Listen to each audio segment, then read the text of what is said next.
हिंदी में यूपीएससी की तैयारी से संबंधित प्रोग्राम्स को देखने के लिए सब्सक्राइब करें स्टडी IQ-IAS हिंदी। नमस्कार, बहुत बहुत स्वागत है आप सभी का स्टडी IQ-IAS हिंदी में। मेरा नाम है अतुल जैन। काम का दबाव, जीवन में बहुत तरह का तनाव, ये हम सब महसूस करते हैं। ऐसा नहीं है कि हम में से कोई भी ये कह सकता है कि मुझे तो कभी तनाव या दबाव महसूस ही नहीं होता। और मतलब आप सब भी विद्यार्थी हैं, आप सब ने जीवन में दबाव तनाव महसूस किया होगा। वो कई कारणों से हो सकता है। कई बार पढ़ाई का दबाव होता है, परीक्षा का दबाव होता है, घर परिवार का दबाव तनाव होता है, प्रेम संबंधों का दबाव तनाव होता है। किसी भी तरह का दबाव या तनाव आपके ऊपर हो सकता है।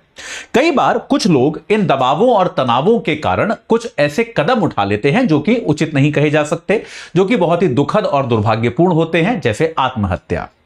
खैर, ये आज का कोई सीरियस चर्चा नहीं है। इंपॉर्टेंट ये है कि साउथ कोरिया से एक खबर आई है।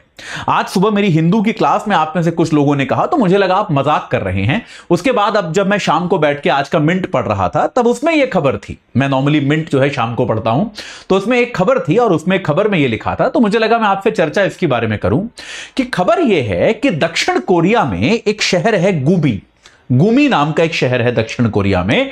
वहां से खबर यह आ रही है कि एक रोबोट ने वहां पर आत्महत्या कर ली। तो अब सवाल यह आता है कि यार, ये मशीन की आत्महत्या क्या होती है और इसका क्या तात्पर्य है? क्या ये हो सकता है? क्या ये नहीं हो सकता? क्या ये बस एक मीम है या ये एक संभावना है? क्या ऐसा भी संभव है?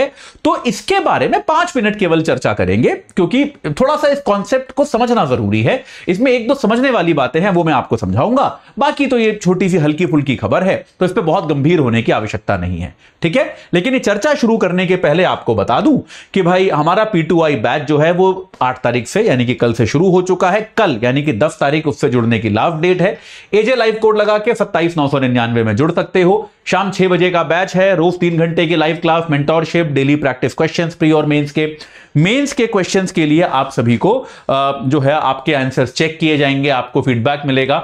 साथ के साथ प्री और मेंस की टेस्ट सीरीज 18 किताबें आपके घर पे। और अगर आप प्री क्वालिफाई करते हैं तो मेंस की तैयारी के लिए आपको हम दिल्ली बुलाएंगे। आपका रहना, खाना, पढ़ना सब इसी खर्चे के अंदर इंक्लूडेड होगा। तो एजे लाइव कोड लगाइए 27,999 में, इस बैच से आप जुड़ जाइए। चलिए अब चर्चा शुरू करते हैं। तो भाई, एक साउथ कोरिया में एक शहर है गुमी, और ये हम जानते हैं कि भाई साउथ कोरिया जो है वो इलेक्ट्रॉनिक्स के मामले में बहुत आगे है। मतलब बहुत ही उन्नत देश है जहां तक इलेक्ट्रॉनिक्स का सवाल आता है। तमाम तरह की मशीनें वो लोग बनाते हैं और बड़े रोबोट्स बनाते हैं। खास तौर पे रोबोटिक्स में ये जो शहर है ये बहुत आगे है।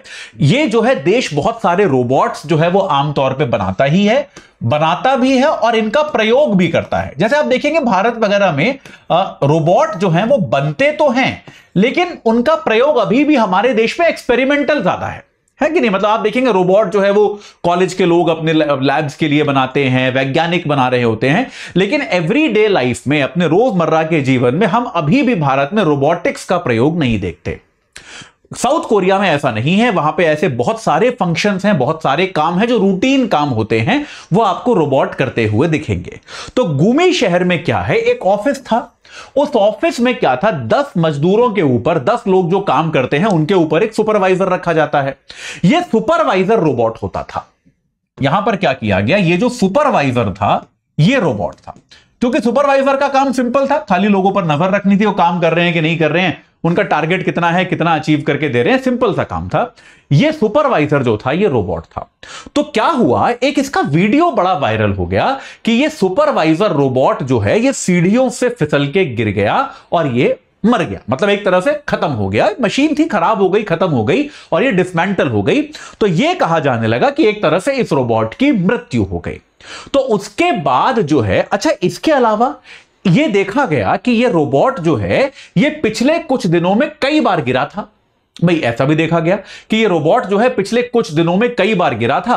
तो ऐसा माना जाने लगा, समहाउ ऐसी चर्चा इंटरनेट पे छिड़ गई। आजकल सोशल मीडिया का जमाना है, इंटरनेट पे ऐसी चर्चा छिड़ गई कि यह रोबोट जो है यह वास्तव में काम के बोझ से दबा हुआ था और अपने आप को मारने का प्रयास कर रहा था। और आखिरकार यह सफल हो गया, इस रोबोट ने आत्महत्या कर ली। ठीक है, अब इस तरह की बातें चलने लगी। फिर उसके बाद इस थीम पर बड़ी सारी फिल्में बनी है। एक आपको याद होगी, भारत में भी एक रजनीकांत की फिल्म आई थी रोबोट, वहां पर भी यही था कि भाई रोबोट को एक महिला से प्रेम हो जाता है। अभी हाल ही में शाहिद कपूर साहब की एक फिल्म आई थी, उसमें शाहिद कपूर को एक रोबोट से प्रेम हो जाता है। तो ये इस तरह की फिल्में हमने पहले देखी हैं, तो इस तरह के रेफरेंस दिए जाने लगे। तो अब सवाल ये आता है, चलिए ये तो इंटरनेट का एक मीम है, वायरल हुआ है, लेकिन सवाल ये है कि क्या रोबोट आत्महत्या कर सकते हैं? देखिए, सबसे पहले पहली चीज कि गुमी में ये जो सुपरवाइजर वाला मामला है, ये आत्महत्या का मामला नहीं है, क्योंकि ये जो रोबोट था ये पूरी तरह से मशीन था। यानी कि ये जो है सिर्फ कमांड पे चलता था।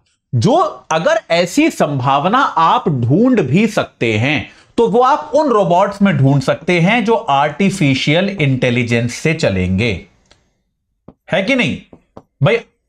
देखो, आत्महत्या करना भी क्या होता है? आत्महत्या करना भी एक निर्णय है कि यार मैं अपने जीवन से तंग आ गया, परेशान हो गया, मैंने आत्महत्या कर ली। भाई बहुत दुखद निर्णय है, नहीं लेना चाहिए किसी को भी, लेकिन लोग लेते हैं। लेकिन यह एक निर्णय है। तो आर्टिफिशियल इंटेलिजेंस जिस रोबोट में होगी वो एक बार को फिर भी ऐसा निर्णय ले सकता है। यह गूमी का जो रोबोट था, इसमें कोई आर्टिफिशियल इंटेलिजेंस नहीं थी, यह प्योरली एक मशीन था। इसलिए यह बात तो एकदम गलत है कि इस रोबोट ने आत्महत्या करी है, ऐसा तो बिल्कुल भी नहीं है। यह बात तो एकदम मतलब गलत है, इसका कोई औचित्य बनता नहीं है। लेकिन सवाल यह है कि जो रोबोट आर्टिफिशियल इंटेलिजेंस से चल रहा है, अगर कोई रोबोट एआई वाला रोबोट है, तो क्या इस बात की संभावना है कि वो इस प्रकार की मानवीय संवेदनाएं जो है वो विकसित कर पाए कि यार मैं अपने जीवन में बहुत व्यथित हूं? क्योंकि यार ये बात भी सही है, रोबोट होगा तो लोग तो रोबोट से 20-20 घंटे काम कराते हैं, 24 घंटे काम कराते हैं। तो काम से ओवरवर्क्ड होकर या प्रेम में पड़कर या तनाव में आके, परेशानी में आके, क्या रोबोट जो है वो आत्महत्या जैसा कोई कदम उठा सकता है? यह बात संभव है। देखिए, क्योंकि आर्टिफिशियल इंटेलिजेंस में आप जो अगला चरण कर रहे हैं, जैसे जैसे आर्टिफिशियल इंटेलिजेंस बढ़ रही है, वो लोगों के जो संवेदनाएं हैं उनको समझकर उन पर रिएक्ट करने का प्रयास करती है। तो ऐसे में आने वाले समय में ये एक फ्यूचरिस्टिक थॉट तो है कि रोबोट जो है अगर वो स्वतः अपना विचार ले पाए, जैसे आप इस बात को समझ के देखिए कि भाई रोबोट की जो संवेदनाएं हैं वो कैसे विकसित हो रही हैं। मशीन लर्निंग या आर्टिफिशियल इंटेलिजेंस कैसे काम करती है कि जिस तरह के उत्तर या जिस तरह की चर्चा आप अपनी मशीन से करेंगे, जिस तरह का वो इंटरनेट, जैसे आपका चैट जीपीटी है, भाई जो इंफॉर्मेशन इंटरनेट पे है वही तो निकाल के आपको देगा वो।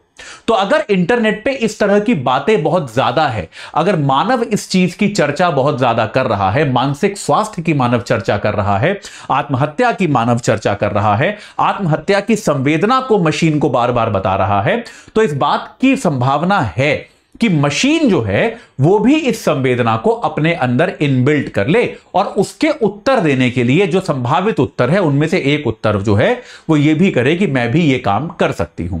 लेकिन अभी चूंकि भारत में नहीं, दुनिया भर में आर्टिफिशियल इंटेलिजेंस में मशीनों की स्वायत्तता जो है वो सीमित है।